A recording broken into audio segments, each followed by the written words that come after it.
would you, before we get out of here, where would you rank all of the Craig Bond films? Yeah, so tough one, but I think also pretty standard. I was actually a bigger so number one, No Time to Die. I'm gonna take that there. It moved up there. It was awesome. My buddies are seeing it tonight. Um, just overall action, like you said, like even though it was 2 hours and 40, almost a 3 hour movie, went by I think pretty quick. Might have been because I snoozed off a little bit there, but I mean all these movies kind of have a little slow part here Oh, and there. totally. Yeah, because they got to build it up. Yeah. Right. So I got No Time to Die. It's actually a bigger Skyfall fan than Spectre. So but that's not my second one. Second one's still Casino Royale, absolute badass. Then Skyfall, then Spectre, and honestly, I've never seen Quantum of Solace. I just Really? completely So you think this is your favorite of the Craig Bond movies? of the Craig Bond movies. I'm taking this. You like this even better than Casino Royale? Right, and that's that. I think that's Why? because why? Because Casino Royale just like ends so randomly. It's just like the backstab like leads into all these movies, of course, but like Yeah. when you first watch it, and even when you still watch it, like I still watch it, and I'm like, awesome, like he's in Venice, everything's great. Yeah. Nope, she backstabbed him. So Mm-hmm. that kind of pissed me off, especially like back then, like so confused. I was Yeah. like, It was a great no, twist. I that's not. thought. That's I was like, that's not how these Bond movies are supposed to end. But like even how we were debating on like who's the real villain in this movie. Same thing with Casino Royale. Like they still had like we had Mad Mikkelsen in there, but I feel like even there's like this character that comes in at the end. So you're like, Yeah. I guess I really should probably watch Quantum of Solace to tie that in. It's probably it's the shortest Bond movie. It's only like an hour and 48 minutes long, which is not bad at all.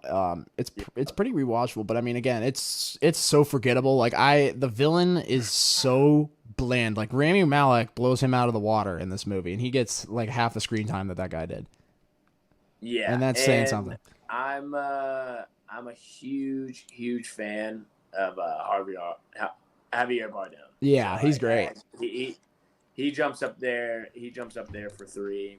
Yeah, Skyfall being four, and then Quantum of Solace being five. So, right. what about you, T? So yeah, I'll rank mine. So I'll start at number 5. 5 would be Quantum of Solace for me, my least favorite. Yeah. Yeah, I wasn't really that big on this movie. It's forgettable, to be completely honest with you. I'm gonna have to watch a trailer just because. Yeah, I mean it's got a sleek look to it, but again, like some of the action, the way it's directed is like really like it was during that time where like every film had like the super shaky, like intense, like Bourne looking camera.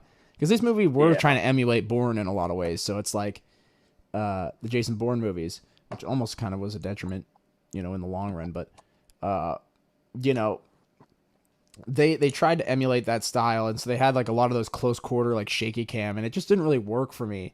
That action, it looked really like sloppy at times, and the story just wasn't that interesting. Yeah, kind of a blah movie. Then after that, I'd probably go Spectre. I we talked about it ad nauseum. It's an okay movie. It's a little too long. A little too long, yeah. The action just wasn't that exciting in it. Outside of the train fight sequence with Mr. Hinks, that was a great sequence, but outside of that, in the Mexico City stuff was okay, but kind of forgettable. Almost as forgettable as Quantum of Solace. And then at number 3, I have this movie, No Time to Die. I was, I was expecting to really not like this movie, and I thought it was pretty good. So, it could have been a lot better if they actually made it more targeted for a James Bond film, instead of trying to, go for this relationship, route. So, that was whatever. But overall, I thought the film was fine. And, but that was my number 3. And then number 2, I have Skyfall. I really love this movie. I think it's the prettiest of the Bond films. I think it's the best shot. Sam Mendes did a pretty good job with this film, man. I thought the villain, Javier Bardem, was really good as the villain. This had a lot of the good like inside MI6 like drama, internal drama of MI6 that I thought was really compelling. So yeah, there was a lot to love there in that film. But it's not as good as my number one, which is Casino Royale. This movie was an absolute spearhead for its time. I mean, it was such a gritty interpretation of a character that had gotten so silly and campy at that time to come out and make this film that was just hard edged. Don't talk about Pierce like that. Well, I love Goldeneye and some of the earlier ones, but his later films, I haven't seen them, but I heard they are really like goofy. Die Another Day. Die Another Day. Yeah, that's the one I was thinking of. Yeah. He takes on North Korea. Yeah, I heard that was really silly. So I don't know. I haven't seen it, but so maybe I'm wrong, but it's not. It's okay. But yeah, basically, they had never seen Bond done like this, where he was super, cold, like almost like an assassin more so than like a suave, smooth talking spy. So that with the incredible action, the best villain in Le Chiffre, who was super compelling and had a real motivation and had real stakes in the game.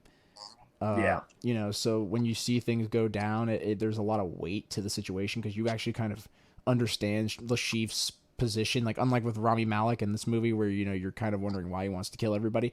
Le Chiffre, he owes a lot of people a lot of money that are very dangerous. So he's like, he's on the hook for all this stuff, and it builds that nice tension between him and Bond. And it's not really even anything personal between them. It's just really business, which is really badass too. So, and on top of that, the awesome tension that they build with the gambling scenes and all that. So yeah, it was a great film. And it's a shame they can never get back to that level again. But they kind of close with Skyfall because I thought that was pretty good. But again, I think it just got a little bit too bogged down in trying to be other things than just a Bond movie. It tried to be like a franchise, like a MCU, and it's just like Bond doesn't work episodically like that. He works more like an anthology. No. Which I'm looking like at all these other, what do you say, 25 of them. I'm just like looking at all these. I wonder if they're kind of similar. They probably have like the same, somebody's M, somebody's Q.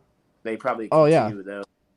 But like, I mean, I bet all these, they all kind of, I don't think they follow each other. Like that's the thing. Like that's where these kind of Daniel Craig ones did have consecutive stories. Like everything kind of did tie together in the Daniel Craig ones. Where I don't know. I don't think these did with the Pierce Brosnan ones. No, they didn't. I mean, they made references to the other movies. Like they would like in a passing line of dialogue or something, they would be like, "Oh, I screwed up on that last time or a couple of times ago or something." Like they would say something like that, but it was never like, "Oh, well, if you didn't watch that movie, you're not going to know what happens in this one."